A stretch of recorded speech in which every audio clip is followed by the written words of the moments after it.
Dəyərli izləyicim, 25 may səhər yeməyində görüşəkmi?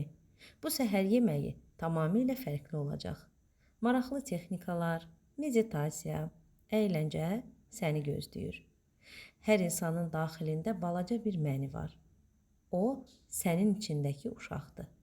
Onunla söhbət eləməyə, onun arzularını dinləməyə və reallaşdırmağa nə deyirsən? İçindəki uşağı sevindir. Onun sənin dəstəyinə ehtiyacı var. Bunu birlikdə edə bilərik. Səni gözləyəcəm.